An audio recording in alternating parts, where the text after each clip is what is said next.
Hey, good morning, guys, and welcome to a Cloud Nexus live stream. I'm not entirely sure what happened to our countdown timer there, but I think everything's going great, so we're here. Once again this morning, I am joined by the marvelous Martin Kennedy. Good morning, Martin. Good morning. And I'm also joined by Ben Wildman. Ben, how's it going? Hello, morning. Good to see you. Martin, I think you might be on mute because I didn't hear you say hello. You are on mute. I can't hear him. I can hear you, Ben. Good. Yeah, I can hear you. You got me? I've got you now. There you go. Yeah, Yes, we are apologies. live. Well done. Martin, do you work in IT? Well, I'm employed. Yeah, whether he works or not is totally different. But no, look, all right. So tech foibles aside, maybe the countdown didn't work, maybe the audio didn't work to start off with. But good morning and welcome to everyone. If you are joining us live, it is great to be here. So we're going to do our usual little weekly catch up. We're going to run down some news of what's been happening this week. And then we're going to talk about some tech stuff that's happening too. So let me just get some screens ready, because the first thing that I just wanted to touch on this week was something that's not great, that we've all heard of, but unfortunately we did see that Captain Sir Tom Moore passed away this week, and I think that's awful. I mean, damn it, COVID! As if you haven't done enough over the last year. He was an absolute treasure, national treasure, inspired a whole bunch of people, inspired an entire nation, as far as I'm concerned. Not only, someone who did something amazing in his military career, when he was younger, but even as he got to 99 and hurtling on towards 100, raised £20 million for the NHS. What an absolute legend. So guys, I don't know what your thoughts are here, but I just thought, thanks COVID. Yeah, incredibly sad news, but what a life. I mean, what a life, and what a way to end it. You know what I mean? He went out, he truly went out in a high, and the family was saying they were having a good laugh with him right to the end in his last hours. I mean, that's amazing. What a legacy to leave behind as well. So yeah, brilliant. No, absolutely, and just a total inspiration, I think, as well. That you can never start things too late. You can never be too old for anything. It's never too late to be an inspiration, literally, to an entire nation full of people, rallying behind Sir Tom, and just the smallest of things, to see him, walking that distance with his stroller in his garden and raising so much money. Just the smallest things can make a massive difference. And I got that news and, just absolutely gutted, I thought. But, it brings another dislike for COVID for me. But I can't take away from what an amazing guy. And, just amazing. The next bit of news that I wanted to touch on for us this week is a polar opposite, I think, really. But this is maybe something that's very close to Ben's heart, because Ben is a big fan of Amazon. And so... And to be clear, this means that he absolutely will not shop at Amazon if he can possibly avoid it, because he's very disapproving of their tax systems here in the UK. But anyway, moving on. Jeff is stepping down as the Amazon chief exec. And I just thought that's interesting. Tech news for us. We look at someone who started a business in their garage, literally in their garage, and had a dream that at some point, he could make something as big as Amazon. I don't think he possibly dreamed he could amass a fortune of $200 billion. I don't think he possibly imagined that, or a divorce of $26 billion. But I mean, Amazon now employs 1.3 million people throughout the world, which is absolutely incredible. I personally fund most of it. So the deliveries that come to my house, this household funds a fair part of that. No, I think you're absolutely right. I think especially over lockdown, it's absolutely incredible how many times the Amazon delivery driver has been to my house, just getting things and dropping things off. So, and I think they did say, like, in the last year that I'm just looking for the notes now, but their revenues have increased horrendously, 38% in 2020. So they've gone up to $386 billion in sales in 2020, up 38%. Their profits doubled, rising to 21 billion. Absolutely crazy.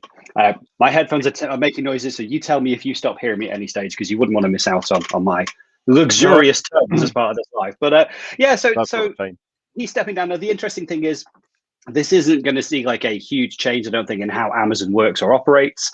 I mean, they've got a very successful business model, so are they going to change how they operate? But he's still going to be chairman, so he's still very much going to be involved in the running of the business. He just isn't going to be the chief exec anymore.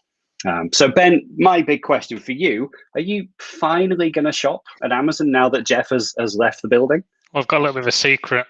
We already are. What? What? It's the whole lockdown thing and the fact you can deliver things the same day or next day.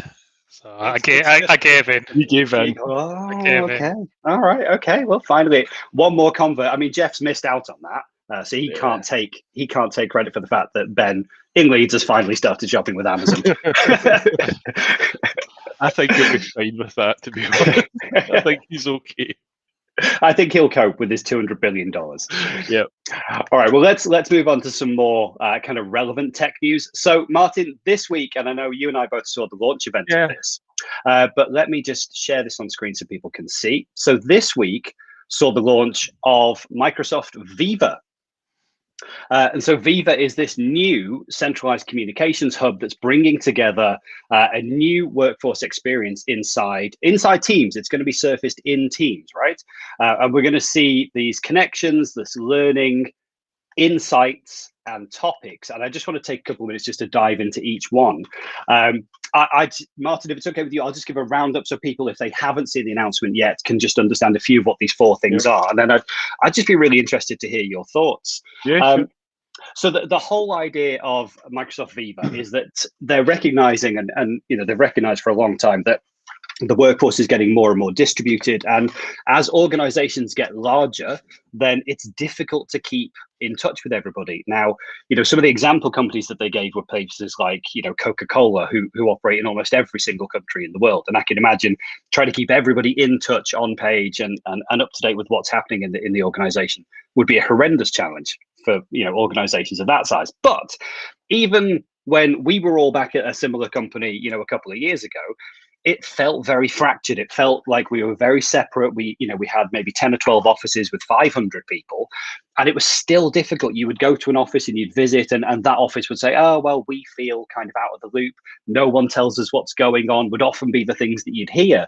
And I think it's just a challenge in general for businesses when they get to a certain size. So the whole idea here is to bring communication back together. Now, we do get a lot of different ways of communicating. We have, Teams, we have voice and video and instant messaging. We get given things like SharePoint pages, we get Yammer. So it does feel like there's already a confusing array of ways that we can, communicate. But the whole idea that they're bringing together with Viva is to make it simpler for people to stay connected. Yeah. So, all right, Ben. Ben's just saying you can only see me. Let's fix that for you. 2 seconds. Cool. There you go. You're back. Now, I don't have to be on the screen if you don't want. No, it's okay. I love to see you. So, but the big thing about Viva is that they're making it simpler. So again, we've had this confusion around which communication channel should I use when? When should I use email? When should I use Yammer? When should I use Teams? And throwing more tools at people can make it more difficult for them to just, find a great way to interact. The whole idea with Viva now is to make it easier for a distributed workforce, which everyone has now that we're all working from home with coronavirus, but also to help bring on new starters, because this situation of remote working is only going to continue, right? We've already seen, our customers and many other businesses say when they can go back to normal, it won't be normal. They're looking at reducing office spaces. They're looking at having half the space dedicated for meeting experiences and just having people work from home and then bringing in to touch. I was going to say touch base, but I hate that. But just to connect, just to reconnect with people. And in that world, actually bringing people together and bringing on new starters is incredibly difficult. So the way that they've got kind of these 4 tools, let me just flip over to here for a second. So Connections is this nice hub inside Microsoft Teams.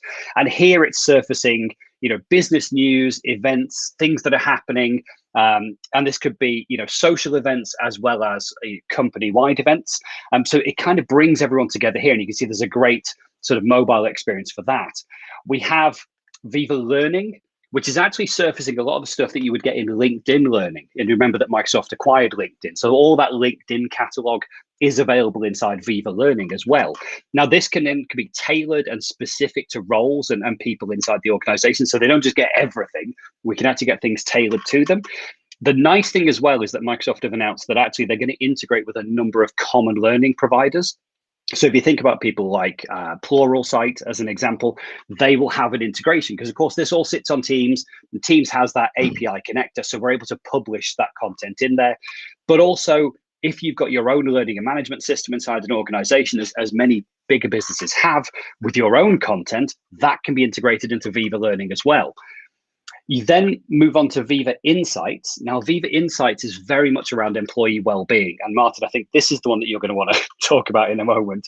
But Viva Insights, the whole idea here is we've seen some of this stuff in My Analytics, but it's essentially looking at your calendar, looking at your meeting time, looking at whether you're multitasking, whether you're sending emails whilst you're attending meetings and maybe you don't have the focus. It's looking at how much space you're leaving in your calendar. And it's monitoring all those things and then feeding back, say, hey, you should put in some focus time, put in some breathing space.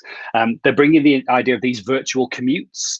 So at the beginning and the end of each day, actually having a bit of breathing space so that you're not just kind of slammed with work, back-to-back Teams calls, trying to get your emails and work done in between, and then out and straight back to the family life or whatever's happening around you. So they're trying to bring together this well-being concept so that you can see where work is really maybe not being the best. I'm trying to think of the best way to put this, but maybe it's impacting your mental health, and maybe there are things that you could do in order to make space and to take breathers. And one of the nice things that it's then going to do is then kind of surface that to your management team, and so the managers can say, we've got people at risk of burnout. We've got people who are just not making space for themselves, or they're not making space for their ongoing training and personal development. They're not just taking personal space, but maybe at the beginning and the end of each day. And we're actually seeing some organizations now make real commitments to saying, on Friday afternoons, everybody stops work because it's our commitment to employee well-being. And again, having tools like this will let people see whether people are actually taking those spaces. So it's great for a company to say everyone gets Friday afternoon off, but you've met those people who just go, yeah, everyone else can have Friday afternoon off, but I'm too busy. I have to do this. And it's those people that are going to burn out. It's those people that aren't taking those, those mental well-being breaks. So I think it's a great set of tools there. The last thing here is topics. So topics is an interesting one. Again, if you think about people who are new to the organization, and they need to get up to speed. And oftentimes there's so much information and documents and templates and things that have been created by people over the previous years. But as they join, they don't know where it is. They can't find it. They don't know who wrote those documents. They don't know who to approach because they're new into the organization. And so a lot of times work gets repeated. Oh, well, we need a template for this. I'll go and create one because we don't know that it already exists. Topics is designed to help plug you into a couple of different things. One is kind of experts around certain areas, and the other is around projects or documents or materials that might already exist in the organization. So you can see the example here is that there's a Teams chat that's happening here, and someone's talking about this Project Soar. I don't know if I can make that any bigger for you guys on the stream. Let's just have a look. Whoop. Oh, now it's gone and disappeared on me. Here we go. But they're talking about Project Soar. And so Project Soar has been underlined by Teams. And actually, it's given a highlight, a little pop-up window that says Soar. Soar is a project that started in this year. Here are the people who are involved. And here are some resources, some documents that are related to that project. Now, these landing pages are created dynamically. So as people work on projects and as they put folders together in Teams, the people who worked on it in the documents are then related to this dynamic landing page. So it's able to start surfacing information dynamically for you, which is really fantastic. Again, you just think the amount of time that people might repeat pieces of work, or they might not know who to talk to because they're new in the organization. They know they've got to work on Project Soar, but they've no idea who was involved. Well, actually, look, here you go. Straight away, these are the two people who led on that project. So again, really interesting. So yeah, 4 key components, I think. But Martin, I'd be interested to hear your thoughts, because some of this feels to me like existing tools that we've got maybe with SharePoint. And some of this feels to me maybe it's a bit invasive. Yeah, I think initially I thought, why do we need this? What's it doing? As you've said already, we've already got lots of tools for lots of these areas. All we're doing is just bring them all into one. And do we need that? And but there's plenty of other tools out there. The intranet immediately thought, oh, it's an intranet. That's what it looks like. But actually, maybe it needs its day again. Did people really take full advantage of it? When you're in the workplace, you're already connected. You've already got people around you. You've got the water cooler. You've got the kitchen. People know what's going on, especially in bigger organisations. That doesn't really happen now. We're lucky enough that we're a very tight team, and we don't really require this. But there's plenty of organisations. You mentioned Coca-Cola, maybe an extreme example, but absolutely needed there. The insights was the one that stood out as being potentially a little bit invasive, or the way people would look at it. They give the example of the manager. You get your insights kind of through your emails, telling you how efficient you've been with your days and your emails, etc., and your meeting spaces, and how you could do better and who you connect with. But that's now been surfaced up to your management. But it's all anonymized. Okay. I can still see that people will be like, oh, I don't want my manager. No, they're going to know that I really didn't do anything on Friday afternoon, and it's not because I was told not to do anything, it's because I didn't want to. So I think there's just a bit of an awareness campaign as to why that's beneficial. So rather than just pushing it out there, everybody getting a little bit paranoid. But also, highlighting the value of that, as you say, for your own well-being, which is the most important. It hooks in with Headspace, etc. And I think that's really hugely valuable. The one that stood out as I really liked was the learning. I use Microsoft Learn, which is fantastic. Also use edX and Pluralsight, but I jump between them, and I go off on a tangent. So, and if it allows you to tailor your own stuff on a personal level as well as from a managerial level with a training path, etc., that would be really useful for me, I think, and I'm sure for many others. Just single place to go and structure your own learning, because we're all doing it. We're all learning constantly, but we do keep following links and ending up with 23 tabs open. If you're looking for one thing, the next minute you're repairing cars or something. I don't know. It goes a little bit too far, but overall it looks great. I'm quite interested to see how people take it up. Yeah, no, absolutely. I can genuinely see, the concern side of things, which is I don't like my privacy, being invaded. I don't want all this stuff being recorded. And we've had customers say, I don't like my analytics. I want it turned off, for these people, or I want it turned off for the entire organization. And there is that. It's not a distrust of Microsoft as an organization. It's not. It's not that they think Microsoft are spying on them. It is very much around employees to managers, and they feel like it's Big Brother in some way. I've even seen that when we were deploying, from deploying Link and Skype and Teams. It's like you do have people who feel as though because they're talking in a chat and it can be a bit informal, and they're a bit, that's been recorded, that kind of approach, and that does exist. So it really is about just education, isn't it, and awareness. It absolutely is. And we've got a great question in from Robert Gibbons, actually, who says, with all these new ways to message and these new features, do you think that we can eventually replace Outlook? Outlook will never go. It's going to be there forever, isn't it? Well, I always thought it wouldn't go. However, there's something about an email. When you send an email, it's like it's like sending a letter. It's formal. Yeah, exactly. I don't use it as much as we used to. I feel weird sometimes if I send you guys an email, because I feel as though it's like, what, do you not want to talk to me? Yeah, I can say that, but from a customer's perspective, you sometimes the email is probably the best, certainly initially anyway, in my opinion. Yeah, we're very wedded to emails, aren't we? That we send billions and billions of emails every year, and I think there's still a very big email culture to change. But let's just check for a second: are we some kind of generational dinosaur there? Because actually, there are generations of people in the workforce who are younger than us, who have grown up with instant messaging, and that is how they communicate, and that kind of speed and efficiency actually makes a big difference. Now, when we first started off with email, I can remember it being used more of a well, let's be honest, a backside covering mechanism. Dear Martin, I received your email and your note, and I would like to clarify. And we would write down as if someone was watching, so that I can prove I said this to you, and you've definitely got my message. And it was used like that to document things. It was almost like you were writing a letter. Yeah, but it's still do it, brilliant.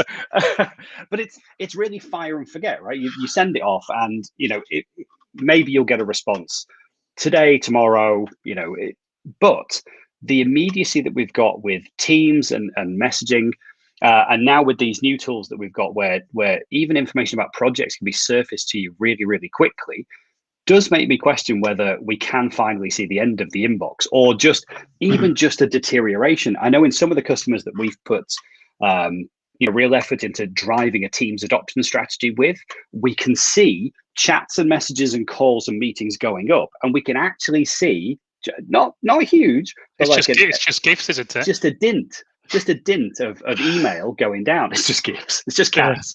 But you can see, I think the last one I looked at, we saw an 8% drop in emails as Teams had skyrocketed. Now, that says to me that there is the possibility that we can move away from this. I was lucky enough to go on a Microsoft executive experience a few years ago, and it was. Thank you. It was before Teams was launched, and so I got taken over to Redmond, and they show you the kind of the office of the future and the workplace of the future, and everything was NDA, so there's a lot of things probably now that I still can't talk about. But what they did try to showcase there was the end of the inbox, in that you would have a workspace. It wasn't called Teams because it was presumably super secret squirrels by that stage, but they were showcasing a workspace where documents would be surfaced to you that were relevant to the project that you were working on. And it seemed like witchcraft at the time. It genuinely did. They would show you, Cortana listening in as that virtual VA inside a meeting, and she would listen and she would take notes and she would take actions. And actually, I can see all of these things are like, actually, with Teams, all of this stuff is really starting to become reality. So actually, what they showed us is that in that kind of office of the future, this will be 4 years ago. Is all starting to come in, and that whole idea was, why would you need an inbox? Why would you need this historical record of sent and received messages, when what you've got access to here is real people, real data, and actually some AI that's saying, here's that file that you needed. You mentioned the project around, I don't know, nuclear fission. Here's the latest update on that project file from Jeff, who's the lead engineer. And so now well, here's the document, and actually if I need to speak to anyone about it, here's Jeff. Okay, yeah, I can really see a future where we can start to have all this stuff inside Teams. I don't think it's there yet. I think there's something very easy and very hierarchical about the inbox and the outbox and the communications that we've had. Teams feels still very different in the channels, and you can get lost, I feel, in the amount of channels, and especially if you're in bigger organizations, there's a huge amount of activity that goes on. Whereas in my Outlook still feels like me and my communications, and Teams feels like the business communications, if that makes sense. Yeah, Teams seems more immediate. You have to respond. Like, I wouldn't like to be sending you a message in Teams at 11 o'clock at night because I've just thought of something, so I'll send an email.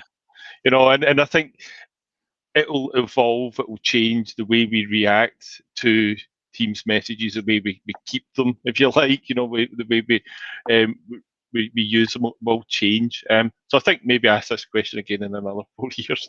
Yeah, I don't think it'll take that long. Richard Adji's made a really good point that actually he sees that the calendar functions could move to Teams much faster than actually replacing email as a communication method. And I can totally see that. My default for setting up new meetings is in Teams, because Don't be wrong. I can go into Outlook and set up a meeting and then add it and make it a Teams meeting. I know, but I tend to just run my calendar in Teams now, because if I want, the one-click join is right there for jumping into meetings. If I want to send a meeting that's already got all the conference details in, I just hit that and away we go. So actually, yeah, I can see that, Richard. I think that makes real sense that we would see the calendar functions moving over, and actually maybe just what we do in Outlook. Our contacts and our calendar and our notes, and it just kind of dwindles down to email, and then email starts to take that decrease. Like I say, if it's 8% a year, if that organization that we put it in for, eventually that's just going to keep dwindling, and Teams becomes the modern way to communicate. Yeah, I agree. No, that's amazing. Good. Vamp while I remember what we were supposed to talk about next. So the last thing that we put here, just around some Teams, so there's some new features just while we're on the Teams train, actually. So disabling chat in a Teams meeting is now going general availability. Yeah, I initially didn't think. It seems a bit why, strange. Why? But I don't get it. But yeah, you had a good example, I think, in Scott on that one.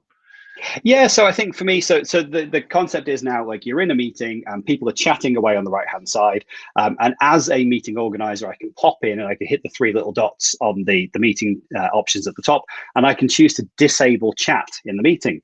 And yeah, you might think, oh, that's a bit draconian, but actually, what we're looking at is, if you think of education, and so you think of teachers, and they've got a classroom of kids together, and they've started the class, and the kids are chatting away. So the chat.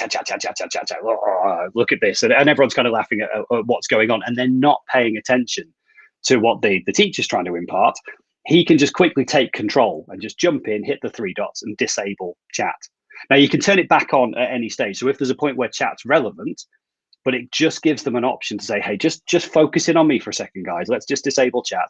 Let's have the conversation. Let me show you what I need to show you today, and then let's turn chat back on and we can talk about it. The other part of this as well is that they can disable chat when the meeting ends. So actually chat is only on for as long as the meeting is on. Again, that might seem like another strange one, no, but basically, yeah, well, you can see this. If the meeting's due to run from 10 to 11, and then the meeting ends at 11, as the presenter leaves, if chat is still left on, those people can just stay in and just keep chat. Actually disabling it when the meeting ends is a really good shout as well. So there's two little options there to keep control. See, Richards just commented that it sounds more like an all hands event type thing, like in a live meeting. And that was my initial thought, was you would use something else for that when you don't need chat. But actually, when it's a more personal kind of, smaller groups, or as you say, education is a great example of that, where you wouldn't go to the trouble of setting up something, like a live meeting or anything like that, or a live event, So yeah, that sounds good. Okay. And Scott's lost his headset. Well, yeah, he's gonna have to go back to his Madonna headset, isn't he, rather than his fancy AirPods. He does have a video about how good these AirPods are, though. Yeah, it's trending on YouTube. It just worked. Oh dear. Oh, the joys. I'm sure he'll be back with us shortly. Yeah. So while I'm waiting for that, I'm going to talk about something I learned this week. So basically, the new AD Sync went GA. So the AD Cloud the Cloud Connect Sync.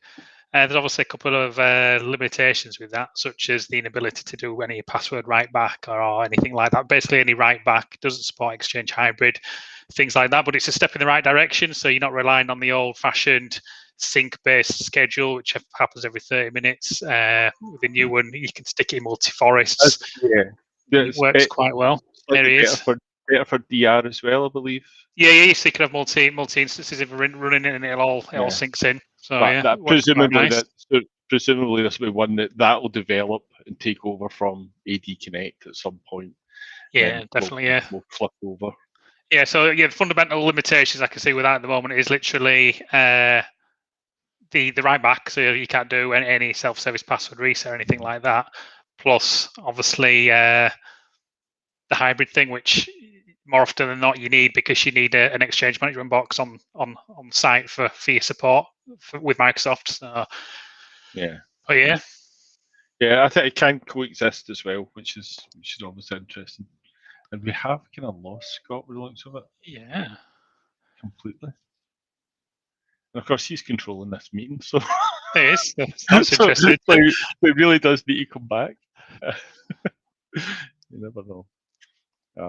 Let's just see if he's messaging. Yeah, so Scott. He's just lost audio. So with his fancy headsets. That's the future. Cool. The power of technology. Anything else have you learned this week, Martin? I'm quite surprised at how many folk don't use MFA. I think I mentioned that already, but yeah, I've been doing some reviews. MFA, hugely important to people, but there's still a bit of a fear of turning it on, I think. Yeah. That was a bit of an eye-opener as well. And still there's a massive confusion against conditional access-based MFA and the old Office 365-based MFA. I think you're right. Well. I think it does come down to confusion. Yeah. You know. And plus now, to throw that in there, the old security defaults as well, which is enabled by default on new tenants, which not necessarily flexible for all clients. But yeah, Microsoft like to confuse things. But yeah, just to touch on that, conditional access is, as long as you've got the license in Azure DP1 at least, you've got loads more control and you can do so much with that. Yeah. So, I think the best one, probably just thinking back with our video with the noise cancelling, the noise suppression. That was a real eye opener, and I really enjoyed doing that. You know, you guys with your power tools and me with my hairdryer. And then immediately I've had a few calls with customers who have been saying, "Well, forgive me, the dogs. I've got a new dog, and it's really noisy in the background." You're like, "Well, you know what? Turn this on. I'll fix it." Also discovered that when you set it to auto, it's not as good. Yeah. I can bring it up, so I changed it. Mine is now permanently on high. But you need to remember that that's only Teams. So I was going to do the example of clapping just now. Remember, this is not a Teams meeting, so you would just hear me clap. But yeah, cool. So that's past. I think we have lost Scott. So I think shall we wrap it up? Yeah, I don't think we've got anything else. What I'm upset about is Scott had a story for us, which we're not going to hear.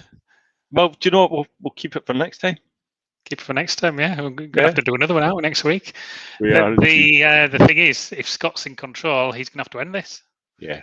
Well, we'll go away and we'll find them and we'll get We've got a question from Richard, actually.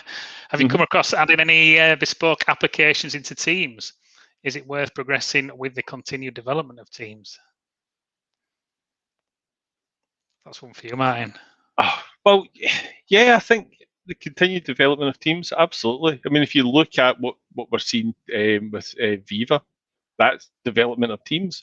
And I think that will continue. And, you know, as Richard was pointing out earlier, with Outlook, you know, will naturally more and more of that functionality will just end up in Teams. And the capability of, or the empowerment of organizations and end users to take their own tools, apps, etc., and deploy third parties into there.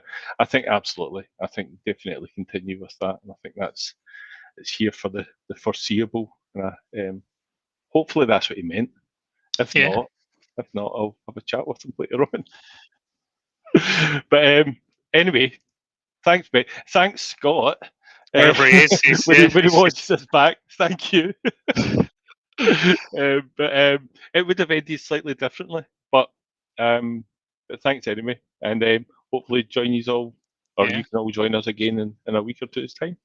Power of technology. Right. See you later, everyone. Cheers. Goodbye. Bye.